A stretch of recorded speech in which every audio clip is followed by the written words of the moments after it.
Hello, hello, hello, everyone. I am so sorry for my technical difficulties. Wow. Every time they change things up on me, and I end up not um, knowing exactly where everything is. So I apologize. I apologize. I want to respect you guys' time. We are running 6 minutes behind. I'm going to keep going. Those of you that can't tune in or were not able to tune in, you will have the live replay or the replay of this particular thing. But I want to say hello. My name is Karla Marie Williams. I am a mom of 6 inspired unschoolers and 2 that are adults and 4 that are still at home that are teenagers. I am also the founder of this particular group. This particular group is an unschooling group named after my very first book, Homeschool Gone Wild, and we'll talk about those a little later. But I am so excited to share with you tonight. Trying not to be flustered because I was running behind, but I want to share as much information as I can with you tonight to bring you peace and ease, excitement and knowledge so that you feel confident in unschooling your teens and helping them launch into the world doing something that they love and a transcript to boot. So that's what we're here for tonight. Welcome, welcome, welcome to the hundreds of new members to our group this week. Over the last week, we've had hundreds of people come from Instagram and other Facebook groups and other places that they are connected to me to join our group here, the Homeschool Gone Wild Unschooling Community. We are made up of parents from all over the globe. All over the globe, and I just love our group so much. It is drama free, and it is a place where we can get answers and encourage one another in this wonderful interest-led unschooling lifestyle that we've chosen for our families. We have people in the group that are from one extreme to the other. You have people that are just interested in exploring unschooling. Maybe they're coming from the public school system, private school system, or even traditional homeschooling. And then you have people that are radical unschoolers. So we have the whole gamut. And I created this group, and I wanted to make sure that every person that is on that unschooling spectrum felt comfortable in this group, that they could get what they need, that they could both give and take when it came to the posts and the encouragement and information that is shared here. So again, my name is Karla Marie Williams, and let's get started. I want, for those that have questions, I want you to actually put your questions in the comment section. I am flying solo tonight, so I don't have anybody to monitor the questions, the comment section, but I will personally go back through that comment section and answer your questions. I will not be doing any one-on-one tonight. I can't do that because we have lots of people tuning in, and so I just need you to know that this is going to be very general information. And then if you want one-on-one consulting and things of that nature, I'll tell you how you can do that at the end of this video. So welcome, welcome, welcome to all our new members, and welcome back to all of those that have been around for a while. And let's get started. First and foremost, calm down. Everybody breathe with me. Breathe in. Breathe out. It's going to be okay. Your kids are going to be okay. I want you to say that to yourself. If you need to say it in the mirror, find a mirror, whatever it is, your kids are going to be okay. Calm down. A lot of people have a lot of fear surrounding the word unschooling or interest-led learning or world schooling, child-led learning, self-directed learning. Those words can be thrown around. Sometimes to mean the same thing and sometimes to kind of stand apart from each other. So I'm not going to get into that today. But whatever you call yourself, I am here to help. Just relax. So, one thing that many people ask me before we get into the transcripts part of things, I want to cover a few mindset kind of things. People ask me, well, I want to create a transcript, but how do I know my kid is even ready to graduate. If I'm unschooling and I'm not necessarily doing a prescribed checklist of everything they need to know at every age and stage, then how do I know they're ready? That's a very good question, and a question that is quite easy for me to answer. And the answer is, you know they're ready when they have achieved a body of knowledge or skill that prepares them for the next level in whatever they're pursuing. So that can be different for every single kid. But as a parent, we know our parents better than anyone else. So you would know more when your child is ready to launch out into the next level, whether that be college or the military or the workforce or, traveling across the world, whatever that next step is for them, you would be able to help them and nurture them and guide them into that next step. So that's something that would kind of be more of a parent partnership and parent guided venture to know when they're ready to launch. I've had several of my kids that have and will graduate at 16, most of them by 17. I haven't had any, I think I had one graduate at 18, my oldest daughter. So that comes to my next question. I thought unschoolers didn't graduate. I thought I thought we didn't use that word in the unschooling community. Well, okay. This is how I feel about that.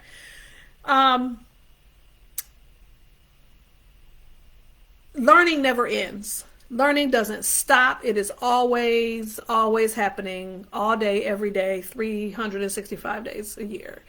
And as a result of that, there is no necessarily graduating from finishing, learning.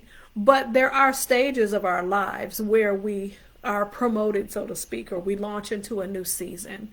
And although many unschoolers don't consider themselves graduating, a lot of times, I like to use the word launching. As you can see, I've said that several times. The world uses that word, right? And so because that is a common word that is used for that stage, that next stage of your kid's life, that's why I'm using the word graduate. Okay. So if you're an unschooler and you hate the word graduate, I apologize, but I'm using it because that is a lot of times when you go into programs, colleges, universities, tech schools, that's the word they use. And if you are creating a transcript, then you're probably going to be going in that particular direction. So just wanted to share that with you really quickly, that, the word graduate, launch into the next season of their life, however you want to put it, I'm here to help you get ready for that. All right. So one of the things that I wanted to point out, because I've had this question a lot, and I just recently did a consultation with a mom regarding this, and she was so thrilled that she didn't have to do this. But many people think that if their kids have not been tested, if their kids have not gone through, a traditional learning experience with curriculum or workbooks and things of that nature, they actually is a really, how can I put it? A lot of times they think that they have to do a GED, that they have to take a GED course and take a GED test to get a diploma. And that could not be further from the truth. And so I just want you to know that that is not a requirement. That's not something that you have to do. I'm not saying that you can't do it, but I'm saying that your efforts, your time, your energy, and your money can be spent in other ways when it comes to your child launching into the next phase of their life. So no biggie. Don't worry about it. Don't feel like that's something you have to make your kids' learning experience legitimate. It's just not necessary. And dare I say, I have no problem with someone that has gotten a GED. I think that it's great if someone has, at some point, they have backed away from their education and decided that they wanted to go back and get a diploma. Hats off to them. I will say this, there are some programs and there are some branches of the military that don't always look at the GED favorably. And honestly, I don't think that it is the actual organization itself. I think it is the actual representative, because I've heard nightmares with people trying to apply with their GED to certain programs and to certain scholarships and things of that nature. So it's not that it's a bad thing. It's that you have some recruiters themselves, not necessarily the organization, but themselves, that turn up their nose at it, which I don't appreciate, because I don't think that's cool at all. But just keep that in mind. And I've heard that more than anything. I've heard of that with the military. So keep those things in mind when you are considering a GED. It's really not necessary, and you can spend your time doing other things. So just so that you're aware, all 50 states, colleges, universities, scholarship boards accept home, school, and unschooled transcripts. And I was just doing an interview before I started this particular recording, or this live today, and we were talking about how many places love homeschoolers and unschoolers, because they have found that these are kids that have spent years immersed in things that they love, and they tend to be very passionate learners when they transition to university or to college or tech school or military. They tend to be somebody that was very focused and had the opportunity to really kind of figure out what it is that they loved. So by the time that they got to that stage, they really, really were passionate about whatever topic it was that they were choosing to pay and study. So have no fear. People aren't looking down on you as a homeschooler or unschooler. They actually embrace the alternative learning and the passion that comes with these students, with your students. So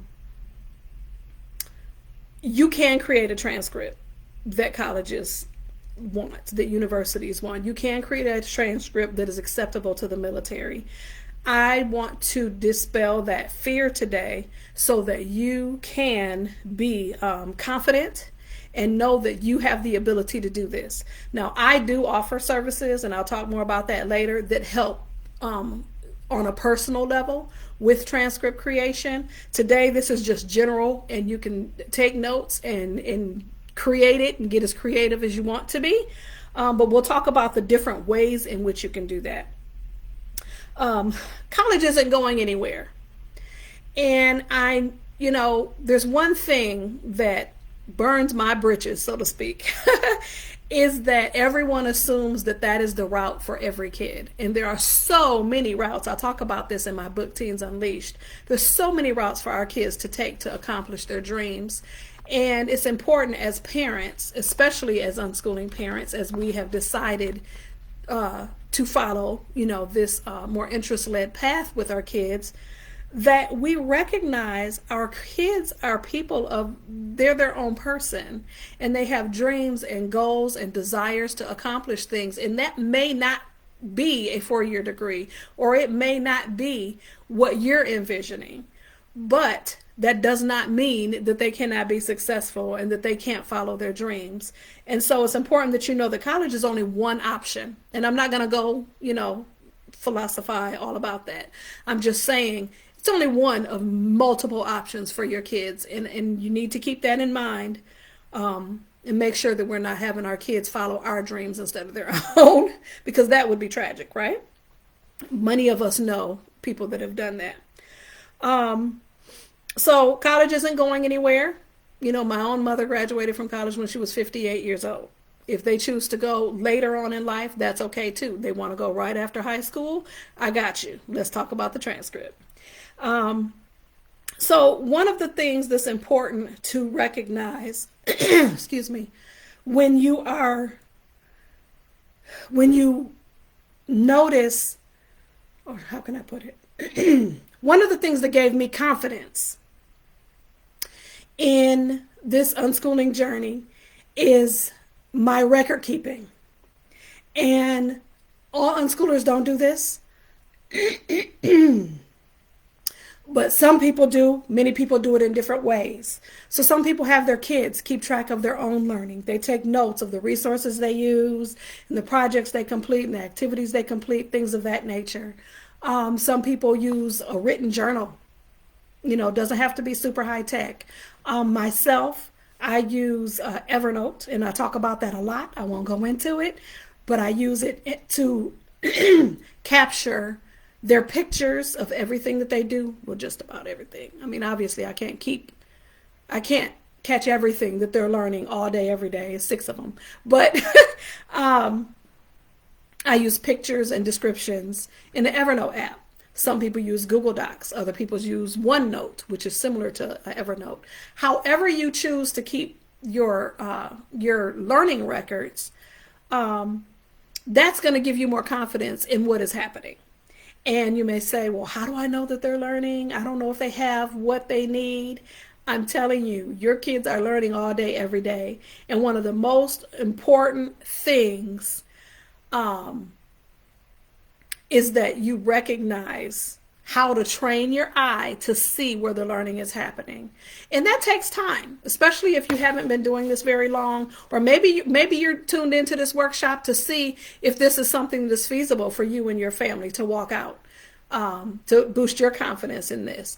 But one of the things that's important is that you recognize what learning looks like. And it doesn't look one way. It doesn't look just like a workbook. It doesn't look just like public school or just like an online course or just like a curriculum. Learning looks a lot of different ways. And with 6 children, all of my kids learn differently. And the way in which they approach their learning, the resources they prefer to use, the things that they're passionate about learning are so different. And so tuning into those things and recognizing what learning looks like for your child is the first step to being able to see it, capture it, and record it in some way, shape, or form so that when it's time to create those transcripts, you have something to go on. Now, you may say, oh my God, my kid's a senior and I haven't done any of this. Now what? Don't worry. I am quite positive that you have evidence of the learning that has happened in your household over time. It just may take a little bit more time for you to go back through the last couple years, several years, and backtrack and document those things, those bodies of knowledge that your kids have mastered and that kind of thing. So have no fear. Transcripts can look different based on the institution. So sometimes you have to find out what it is that they are looking for, and that can be different based on the institution and the program. So if you have a creative, and I have a couple of those, someone interested in acting or music, film, mixed media, art, things of that nature, all of those types of schools and programs have the tendency to want more portfolio, whether it be digital or in person or hard copy portfolios. And so in a lot of cases, you'll find yourself representing your kids' learning through that manner, in addition to maybe a record of their learning. I've seen resumes. I've had, some people design their kids' learning in the form of a resume stating all of the accomplishments that they have had. And there are many institutions that will accept that. A lot of times it's as easy as finding out what program they want to apply to and what that particular school is asking. So, and then, lining up with what it is that they're asking for. So you may say, well, how do I know that my kids are going to have the learning experience that they're supposed to have to prepare for what they want to do? Well, good question. You need to do that research with your kids. You need to make sure that you and your kids sit down and think about, what are all the ways that I can pursue this goal, this direction. College may be one, tech school may be one, starting their own business may be one, getting a mentor or, things of that nature. There's so many different directions, and we did that with our older kids. What are all the different directions that we can take to get to this main goal, your ultimate goal, at least their ultimate goal for now? Obviously things morph and change as their vision for their life changes, but create that map for them and help them choose which direction they want to take to get to that ultimate goal, that career path or thing that they want to achieve, and then find out what the requirements are for that. And I'll give you a little bit after we're done with this kind of mindset stuff, we'll start talking about the actual transcript and how to lay it out.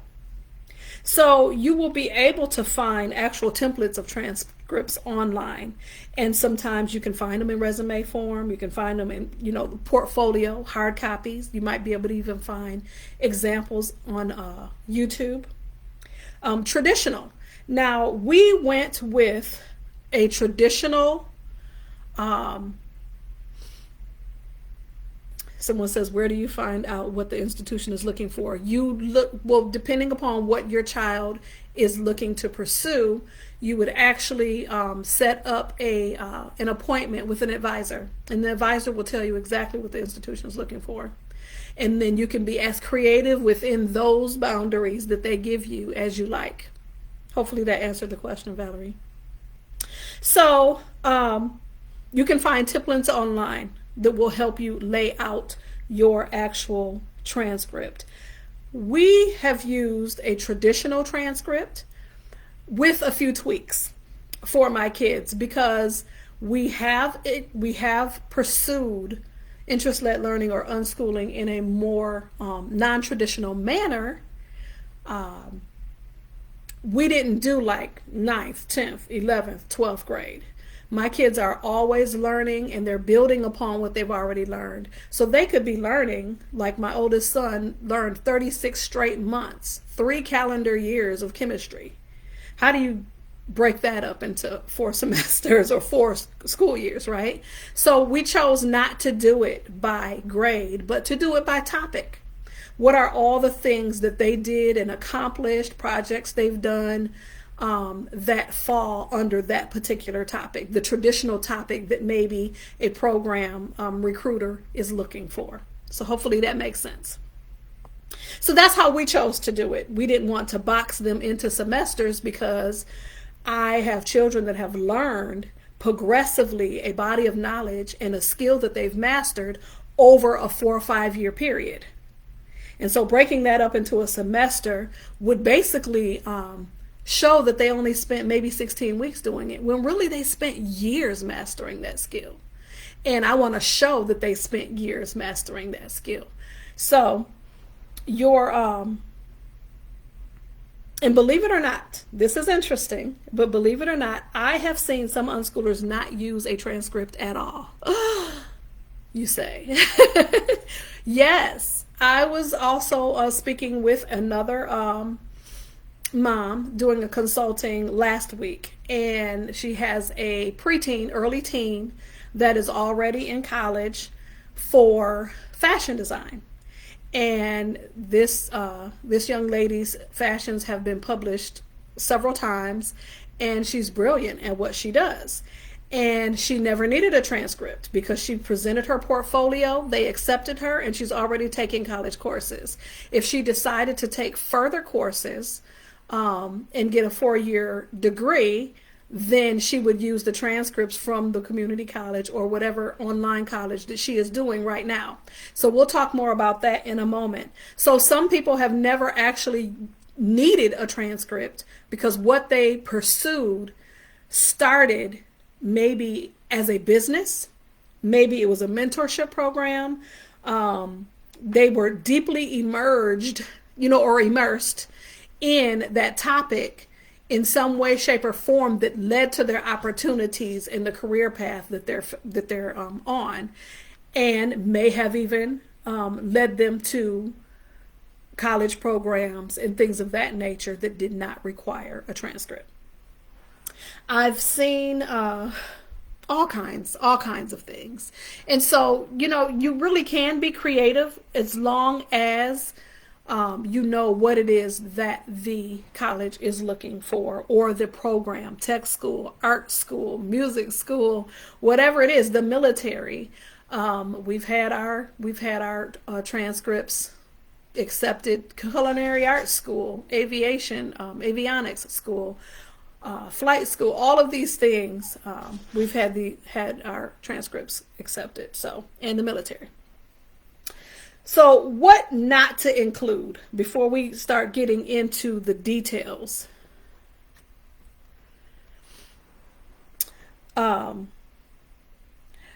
what we did not include. Now, yes, learning is happening all day, every day, right? It's happening all the time. There are little things, just like us, we say, oh, I wonder, and we Google it really quick. And we spend a few, maybe a day or two reading articles. That's not what I include on the transcript, right? What I am including on the transcript is something deep dive studies, projects, activities, mastered skills, things of that nature. So it really depends. Now, if I have a child that was immersed, if I had a child that was immersed in the whatever topic that it was for a full week, and it ended in a project or a completed body of knowledge for that time period, then yes. But every random thing,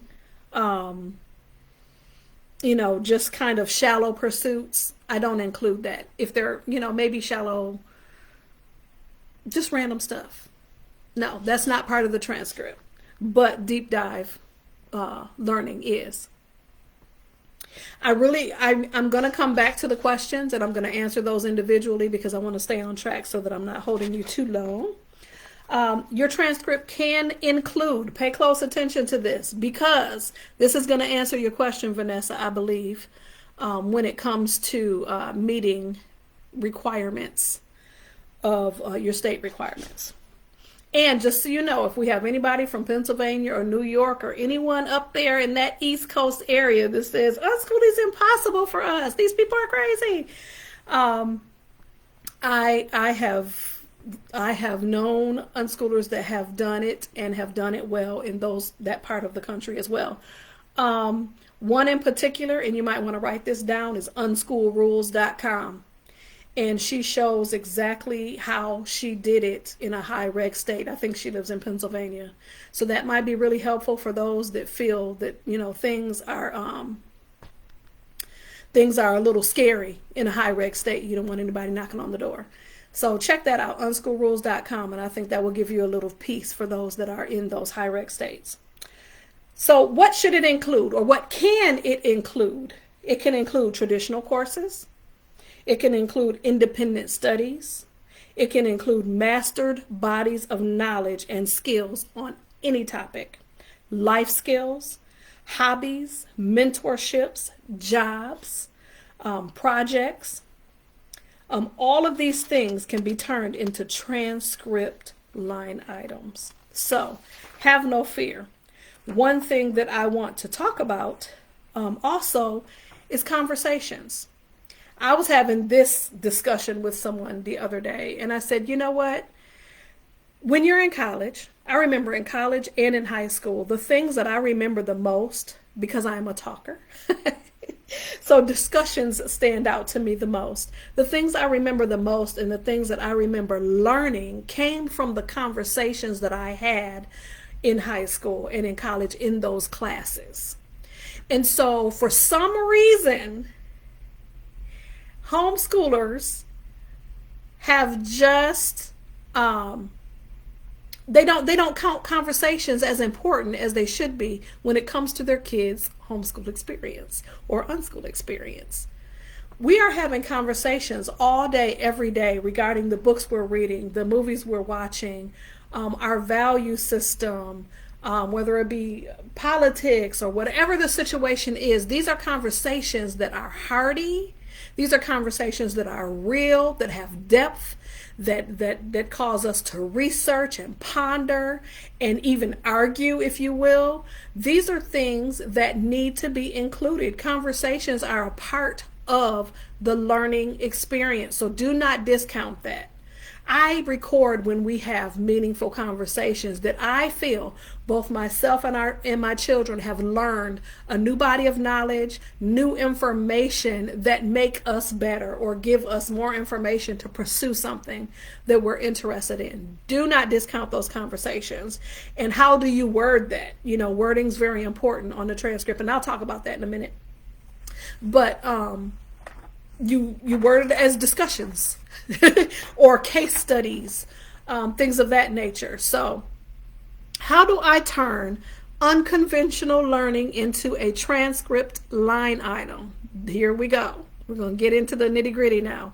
Spend the most time doing this. So there's all these different parts of your transcript, okay? And you can find oodles and oodles of transcript templates if you on Google Docs, or not Google Docs, but on Google Images, sorry. So I'm not going to get into that. I'm not even going to tell you, oh, you should choose this one over this one, or get a service, or get an online, you'll be able to find oodles of them. You find one that looks good for you, or you create one based on one that you found that you like. But you're going to have, obviously, the course names. You want to get creative with the names. But what you don't want to do, you do not want to get so fancy that it looks fluffy and it looks like you're padding their transcript. People already look at homeschoolers and unschoolers as if we are, obviously your kid's going to get a 4.0 all across the board, right? Because you're the mom. Well, that's not necessarily true. At least I don't do that. I'm pretty honest with my kids' level of proficiency, and we'll cover that in a minute. But you want to create names for the courses that your kids or the courses that you're creating. You want to have a very detailed couple sentences, or maybe a small paragraph that describes exactly what your child learned and how they learned it. And this is the important part. This is what sets the transcript apart from maybe a traditional homeschooler, where they say, oh, okay, well, we use this curriculum for algebra, we use this curriculum for this, we use this curriculum for that. That's obvious. That's easy, right? All of us can do that. And there have been some of my kids that have taken actual courses, and so I will write down within the body of that paragraph where their learning came from. But there's so many other things that can be included in that. As I said before, traditional courses, independent studies, mastered bodies of knowledge and skills, life skills, hobbies, mentorships, jobs, projects, etc. Accomplishments, I would add to that. So let's talk about the layered experience of our teenagers. One of the things that I try to do as an unschooling mom is I try to layer the experiences. Now, as a lady, I love perfume, and they always say you get the best scent if you layer your products. You get the powder, the lotion, and the perfume, you put them all on, and you're going to get the best quality aroma if you layer it. And I feel that same way with learning, that you layer your children's experiences in the areas that they're passionate about. And you're going to see those maths and those sciences and all of those things that people feel that your kids need. You're going to see those things emerge in the things that they're pursuing. So let me explain that layering process for you. For instance, let me give you some examples with math, because I know that is like everybody's nemesis, especially when it comes to letting go and trying to unschool. People freak out about math, so I get it. When it comes to math, one thing that all of my children, I make sure they all have, is consumer math. How we do that and how each kid does that is different, but we make sure that they are strong in personal finance knowledge and things of that nature. And so how do we do that? We layer the experiences through the things that we watch, the things that we read together, through exercising actual financial skills and conversations. It can be any number of things, but we make sure that they understand. We get them involved in the purchasing of cars and the purchasing of homes and the selling of cars and investments, doing their own banking, making their own budgets, understanding our overall family budget. We layer all of those experiences in different ways. YouTube, playlists. It's really unlimited how you can do that, but they have it coming at them in several different ways over a period of years. And so that's why we don't do the, freshman, sophomore, junior, senior separation on our transcript, because we don't just spend 16 weeks on anything. We are continually learning the things that they're passionate about and life skills all the time. And so we separate it by topic. So that's an example. I'll give you another example of layering. My oldest daughter published 4 books between the ages of 13 and 16. And you can say, oh, okay, yeah, that's creative writing. That's a lot of things. So what did I give her credit for on her transcript? Public speaking, because she learned how to represent her book and her brand in front of audiences. Marketing, she learned how to market online and talk about her products to other people to get them to purchase them. She learned about, business math and how to deal with purchasing more books and the costs that are involved with entrepreneurship. She learned so many different things. And when she actually exemplified those skills, I gave her credit for that. If you're speaking in front of people and you're representing your brand, I'm going to give you public speaking credit. If you are marketing and you are actively involved in telling people about the product that you created, I'm going to give you marketing credit. And I'm going to, make sure that she, I signed her up for a public speaking class online. So that, coupled with her actually doing it in front of audiences, absolutely, she gets credit for that. So there's so many things that your children are learning. You may say, oh, they're doing this. But if you break that down, you're going to see that there are probably 4 or 5 skills that have been mastered through that one pursuit. And they deserve credit for that. And that credit can go on their transcript. You have to be creative in how you describe what they accomplished in that area, what they used to learn it, how they exemplified those skills, and name it accordingly. Give you another example. I have a son who is an aspiring musician and actor. And once again, layering his experiences with theater, with music lessons, with YouTube playlists, and with the freedom. I mean, he is writing music every day of his life, and giving him the freedom to be able to do that, to compose his own music, to write it to piano and write it to guitar, things of that nature. He's mastering these skills. I'm giving him credit for all those things, and performing arts. So all of these things that he's learning, he is mastering those skills, and those need to be separated out of those, what seems to be a singular pursuit.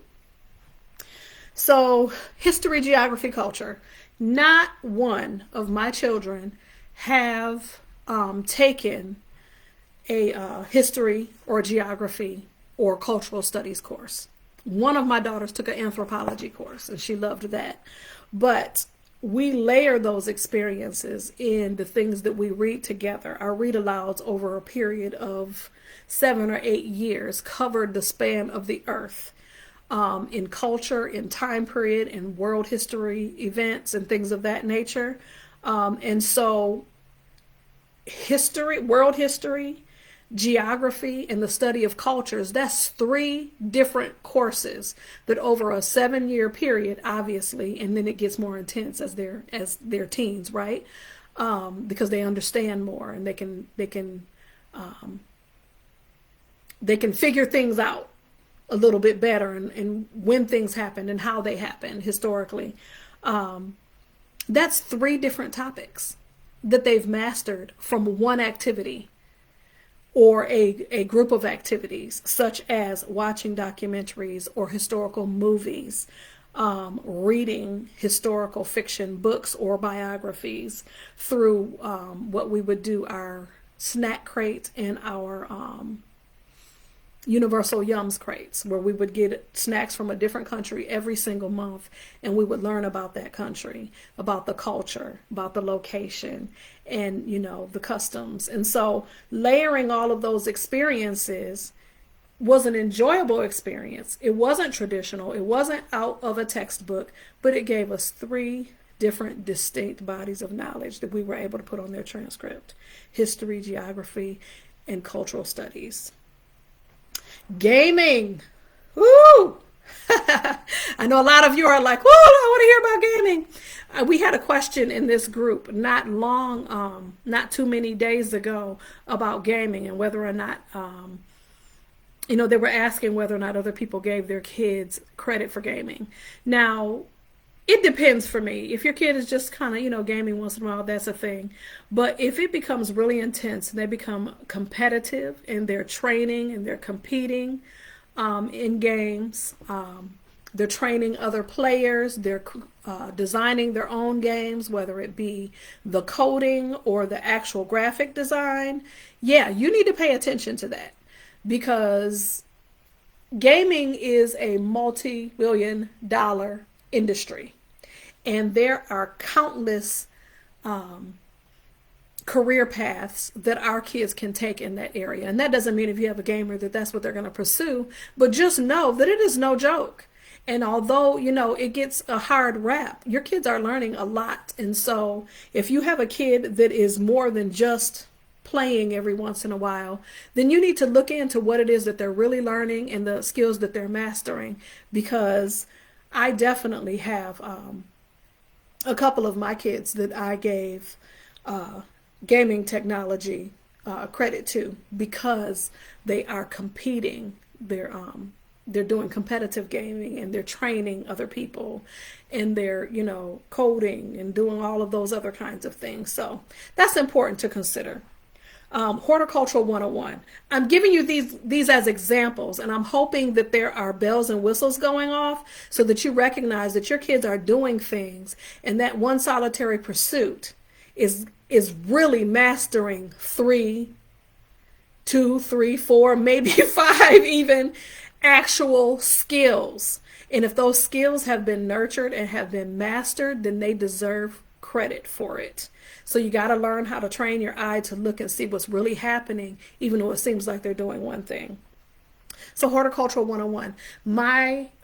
The 4 kids that I have here at home that are still home have helped me grow flowers, fruit trees, and vegetables and herbs for the last 3 seasons. Now, if you were to take a class in high school or take a class in college, that would be 16 weeks. Each season for us is 3 months. So you got 9 months of training. I mean, I live in Michigan, so we have a short growing season. But, 9 to 12 months total in a 4-year period of training in growing, amending soil, learning what kind of plant needs what, solving problems, understanding horticulture, understanding how to grow things, understanding how to figure out what went wrong and how to do it better the next year. We've learned so many things that together. And so I'm giving all of them Horticultural 101, because they've spent as much time as I have in the garden learning and mastering these skills. And that is something that they need credit for. So I could go on and on and on when it comes to layering experiences. With the Horticultural 101, we have read books about it. We have watched, YouTube shows and other shows about it to learn how to do things better and different, and use different philosophies and ways of doing things. And so, again, that was layering those experiences. So, I know that our time is going fast, but I'm just going to keep on going, and I sure hope that you guys are getting a lot out of this. Fashion design. We've had that. We've layered experiences for one of my daughters in fashion design. Aviation, my son that is a pilot and avionics professional. Criminology, that's one of the ones that we're working on right now. All of my kids are really into understanding criminology and forensic science and that kind of thing. Now, all four of them enjoy learning about it, but one of them, my youngest daughter, who actually wants to be a crime scene investigator, dives deeper than everybody else. So whereas three of them would probably get half a credit, she would get a full credit for that, possibly two, because she spent several years honing those skills and understanding and knowledge in that area. So just things to think about, okay? Home ec. These are three things that I did not put on my older kids' transcripts that I suggest, and I see other people put it on theirs. Home economics. Most of us took that in school, right? But if your kids are cooking and cleaning and, doing yard work, and my kids learn how to care for our pool and all the chemicals that, that are related to that, car maintenance, and just all of the things when it comes to caring for a home and home maintenance, fixing things around the house, that is something that is a credit for them, or I would say half a credit for them. Driver's training and sexual education, although it may have been over time, it is something that I am quite positive that every parent listening has spent time doing. If you haven't, get started. But very important information, and those are things that are accepted on your transcript. Now, I have helped several people do this, with their kids, and I'm telling you, I have come across some kids that are just rocking it. And so like one of the kids that I was working with, or their parent, they learned how to birth, raise, show, train, and raise animals. And the mom's like, well, he doesn't really have any interests. Really? And I can hear you saying that too about some of the things that maybe your kids are doing that you don't think are transcript worthy. It's all transcript worthy. It all counts. I love Unschooling Mom to Mom. You probably follow her, and I love her actual what do you call them? She has these PDF products that she sells, and my favorite one is called Everything Counts. And it is an amazing array that just really just shows you literally how everything counts. And I want you to think about that. We're not trying to create a fluffy resume that looks like more than it is, but we do want to make sure that we see the learning, we point out the learning, we track it, we pay attention to it, and we dissect it, so to speak, so that we know exactly what's going on and what skills are being mastered. Every skill your kid masters can go on their transcript. And we already talked about conversations. One of the moms that I dealt with had a film student, a daughter who was ready to graduate, and she just was tired of all of the traditional learning. She was done. She wanted to focus on her film. She was filming. She was writing a screenplay, interviewing cast members, filming, mastering film equipment. I mean, once her mother told me everything that she was doing, I was blown away. And you should see the transcript. By the time we were done, it was absolutely fabulous in an amazing, amazing representation of what her daughter had learned that she had never really recognized was happening right in front of her. Traveling families. You might have some families out there that are traveling the U.S. or traveling the world. You have a lot going on, but you got to make sure that you are paying attention to the things that your kids are learning. I am quite positive that cultural studies is involved, geography, world history, or state history, from all of the experiences that they are having. So just remember, every mastered skill is worthy to be put on the transcript. Now, you may be saying, well, what if my kid doesn't spend any time whatsoever doing math or traditional learning? Well, you can approach that in one of two ways. One way, again, do the research on what they want to do. If they are interested in pursuing a certain path, help them do the research to find out what they need to do. And if your child is really motivated and inspired to do that, then they're going to do what it takes to do it. Again, my oldest son did not enjoy, he loved science, but he did not enjoy math. But because he knew in aviation, he wanted to do several things in aviation, that he was going to need science, and he was definitely going to need math. And so he chose to take 3 math classes, and he was the kind of kid that preferred traditional resources, but he wanted to use them when and how he wanted. So he was definitely an unschooler because he wanted that freedom, but he loved traditional resources, with the caveat to be able to do what he wants with them.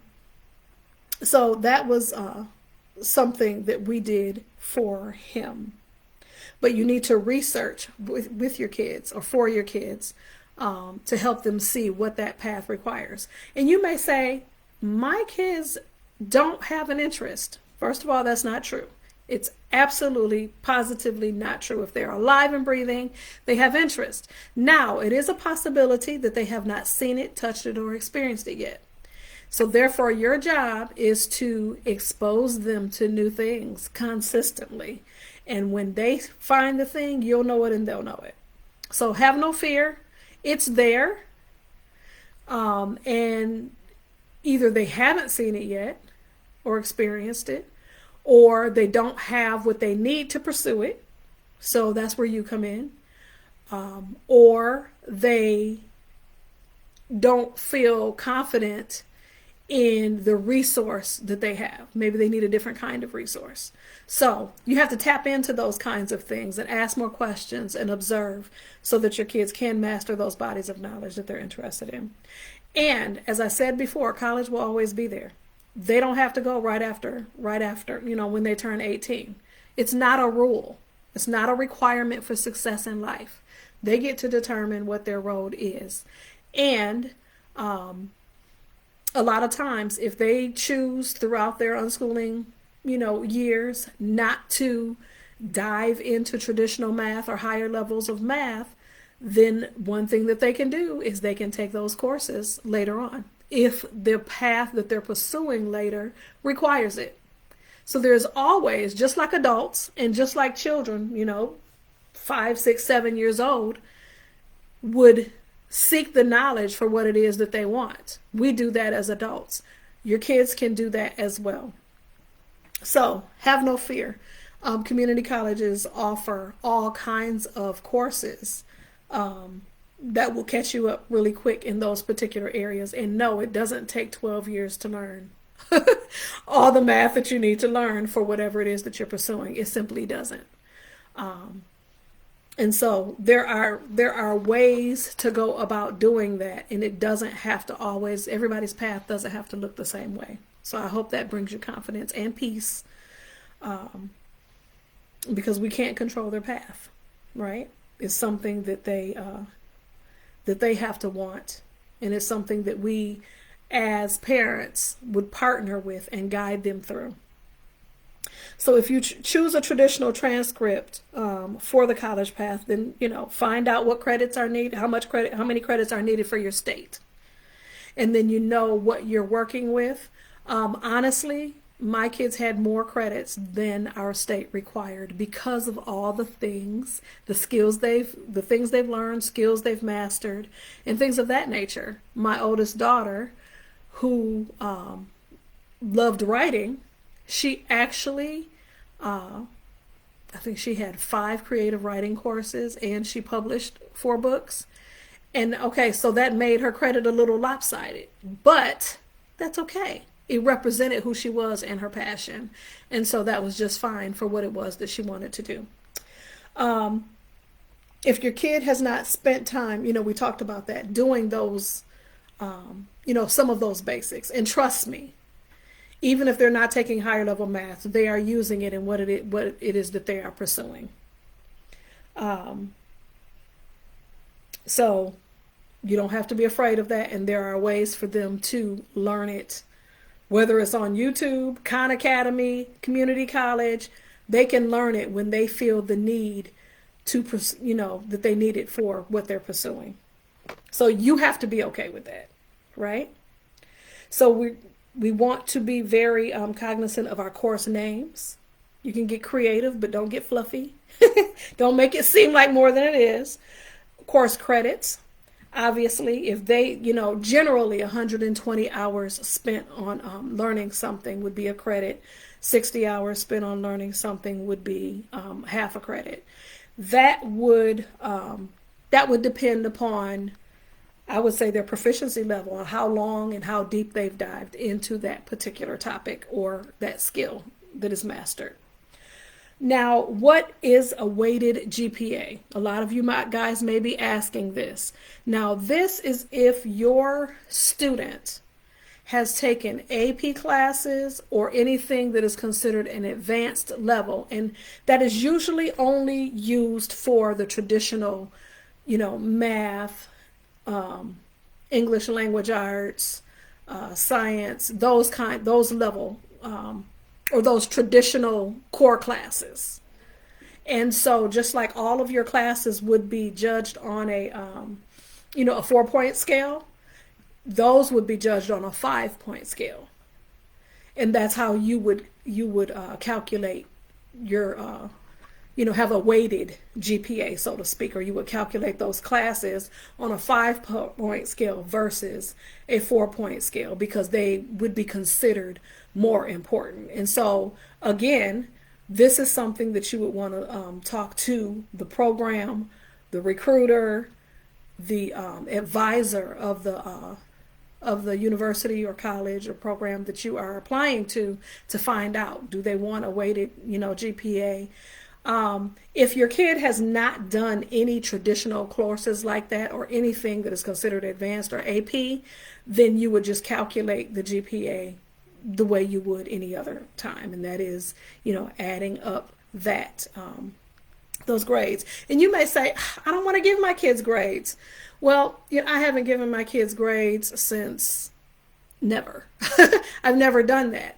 But for this purpose, I have 2 of the 3, one going to the military, and then 2 that are starting community college, that they're going to expect that from me. So if that is being expected for what we are pursuing, then I need to assign a proficiency level, a grade to that.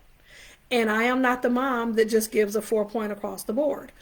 Now, you may go the mastery route and say if it is on their transcript, then they have mastered that skill or body of knowledge, and then that's fine. And you would explain that to whoever you're presenting the transcript to, that they have mastered all of those skills and those bodies of knowledge. But for if you're actually giving grades, then I would be honest. My kid, and your words are important as well. So if a kid has just dipped slightly, say for instance, spent 6 months off and on studying something, but they weren't really immersed in it, then I use the word introduction to. I have one son that likes chemistry, but isn't like crazy about it like his brother was. But he does spend time doing that and has spent time doing it over a period of time. But I wouldn't necessarily say it is a mastered body of knowledge, but he has a general knowledge of the topic. And so I say introduction to chemistry versus his brother that was literally 36 months of chemistry. So hopefully that makes sense. So the wording is important. Another mother on here the other day had mentioned that she used the word applied. And I love that. For things where our children may not have actually taken a course in that area, but they have demonstrated the skill in that area. So for instance, my daughter did not take a course in fashion design, but she created a line, she hired models, She created a contract for her model. She did a photo shoot. She sold purses and clothing online. You see all of these skills, all these different skills that she will have on her transcript.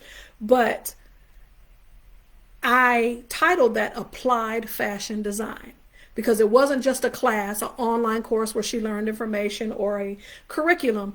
She applied, she did something with that knowledge, and there was a end result.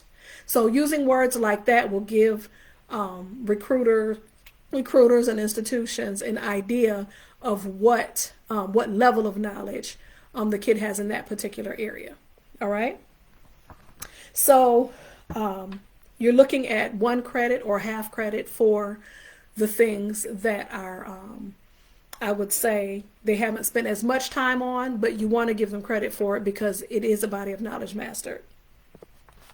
Hopefully you guys are picking up what I'm laying down here. It's so much information, and I really wish I could go into more depth, but the only way I can do that is by knowing your children specifically. And another thing, I am the type of person, I only talk about what I know.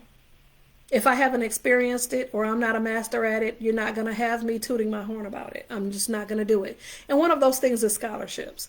We have not, we're just diving into that with 2 of mine coming up here. I have not mastered the scholarship thing, but I want to give you a name and a company if you are interested in not paying for a degree. And that is Scholarship Shark with Pam Andrews. I think that you would, you can look her up on Instagram or on Facebook, but it's Scholarship Shark with Pam Andrews. And she is a homeschool mom of 4. I think she only has 1 left at home still. And she is a master at helping your kids find any and all scholarships that apply to their learning experience and what they want to pursue in the future. When it comes to using your transcripts to apply to colleges, some may require SAT or ACT. That is becoming less and less of a requirement. Now, I think you might still have some of the Big Ten and major universities that do still require that, but you have a lot of colleges and specialty colleges in particular that have just a placement test for the college in general to be able to show your aptitude and what it is, what level classes that you need to take. So that is something that would be different per institution. And there are more and more institutions where the ACT and the SAT are test optional. And I don't think that's a bad thing, because I think we all know, especially as homeschool moms and dads, that our kids' brilliance is not always represented by the test score. That there are lots of other things that they're learning and mastering that are not represented on these standardized tests. So also with diplomas, there are diploma templates all over the place. One thing that I did with all of my children, because all of them seemed to have at least 2 things that they were extremely passionate about and spent the most of their times on, I created majors for them. And I put that on their diploma. So it will say so-and-so graduated, yada, yada, yada, and with a focus in. So my oldest daughter was culinary arts and creative writing, because those were the things she spent the most time diving into. My oldest son was science and aviation. I have, my next son was world history and gaming technology. My daughter was art and criminology, my youngest daughter. My son is performing arts, music, and acting. And then my youngest son is science and robotics. And so those are the things that kind of define their most passionate things that they pursue and learn about. So we talked a little bit about course descriptions. I'm going to go back over what you need to look at as far as creating your transcript, and that is making sure that you include those traditional courses, those experiences, those accomplishments, independent studies, mastering bodies of knowledge and skills, life skills, hobbies, mentorships, jobs, projects, activities, sports, and for PE, if PE is a requirement. I'm like, my kids, we have a pool in the backyard. We swim, we bike, we hike, we do all of these things. None of it's organized sports, but it is physical fitness, right? So that would be included as PE on their particular transcript. And I hope that a lot of the examples that I gave you earlier, as far as layering experiences and using every single thing, including conversations and discussions about topics, to break down the items on your transcript. Every skill that they master and every body of knowledge that they master needs to be represented. And it may take you time to go through that list, but I guarantee when you write those things down, you are going to be amazed at what you have. And likely you may consolidate some of them and put a couple of them together. Because obviously if your state requires 24 credits, you don't want your kid to have 45. So some of those could be consolidated. And then some of them you may want to, maybe put at the end as a hobby or, special accomplishments and things of that nature. But your course descriptions, you want to describe what was used to learn that body of knowledge. So was it books, field trips, travel, movies, documentaries, conversations, kits or projects, clubs, seminars. My oldest daughter went to 4 or 5 writing conferences. Again, really lopsided, but perfect for who she is and what she wanted to pursue. Life skills, activities, get creative with your wording. Again, you don't want it to be fluffy, but you want it to be a great representation of what they have learned. We don't want to paint a false picture. We want to paint an honest picture, but we don't want to leave out accomplishments and things that they've learned either. So again, you have we're going to be wrapping up here in just a second. You have your course names. You have your course credits. You have your grades or your proficiency level if you're doing mastery level. We talked about weighted GPA and how that works, a 5-point scale versus a 4-point scale for AP or advanced level courses. And then we talked about course descriptions. And that course description, the way you lay it out is up to you. I'm doing my next 4 different than I did the first 2. I actually just did their transcripts look very, very traditional, obviously by topic and not by school year. And then after I completed the transcript, I included a couple pages to build out how they learned that. All of the layered learning that they accumulated over time that led to mastering that body of knowledge. And some people want to put that in the body of the transcript and some people include it afterwards. Now, I will say that a lot of colleges don't require that. And a lot of programs, the military certainly does not require that. They just want to see the very, very basic. What are the classes they took? What are the credits? The very basic. But then you have some universities that want to know exactly what was used to master that body of knowledge. And that's where you can list their accomplishments and everything that they, that they did to learn that and master that. So, in conclusion, I hope that was helpful today. There's so many different directions and so much more that I could share, but I just cannot make this a 3-hour video. But I sure hope that you guys got a lot out of that. I am going to go through the comments. It looks like we have a lot of them, and answer any questions that you might have. I'm going to answer them in typing form. To make sure that you get your questions answered. Hopefully I will have the answers, and if I don't, I will see if I can find somebody that does. One thing that I wanted to point out is that I do personalized unschooling assistance or consulting for families that just want to figure out how to make this work, how to create an environment in their home that they could sustain over time, pursuing unschooling and interest-led learning. And then I also do personalized transcript assistance. Now, I don't do it for you. I do it with you because no one knows your child more than you do. And so, you know, if you're just trying to throw me everything and say, here, work your magic, that's not how it works. We work together to come up with an amazing description and story of your kids' learning and what they've accomplished over the last 4 or 5 years, to represent them in whatever it is that they're pursuing, you know, the next level of their life. So I do those.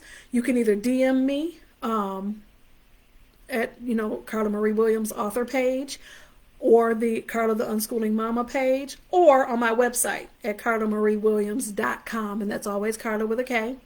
And then I wanted to share this. This group was built upon my very first book, which was Homeschool Gone Wild. So if you join this group and you wonder where the name came from, it came from my first book. So Homeschool Gone Wild, Teens Unleashed, and our newest Unschool Yourself for Teens teen guide and journal that will help your teens take their own unschooling journey into their own hands. And so I hope that I was helpful. I hope that you got some nuggets from that tonight. If you feel like you're still, you know, you don't want to do this alone, you need somebody to hold your hand through this and come up with a end result, then I'm more than happy to help you with that. DM me or contact me on my website. If you feel like you pretty much got it, but you need some inspiration and a little bit more information, my books are a great place to start. The links are pinned in the main post for this page. You can see the picture of the books at the top of the page as well. I'm more than happy to help. I love seeing families aha moments, and I love seeing them thrive at home as you learn and grow with your children. So again, thank you for your attention tonight. I hope that it was very helpful to you. If you need further assistance, I am more than happy to help you with any of your transcript or unschooling needs. And again, my books, my YouTube channel, our social media on Facebook, Instagram, and YouTube. Avail yourself to those. I try to make sure that my content is always inspirational and that I give you more than what you ask for, because to me that's important. I always want to give you more than what you came for, and I hope that I did that tonight. So with that being said, thanks for showing up tonight, and for those that tuned in later, I hope that this was helpful to you. You can also put your comments in the comment section, and I will continually answer those. And for those that want to rewatch this video to get more information or spend more time chewing on it, it will be left in this group, and it eventually will be over on my YouTube channel as well. So thank you everyone for showing up, and thank you for your support. Bye-bye.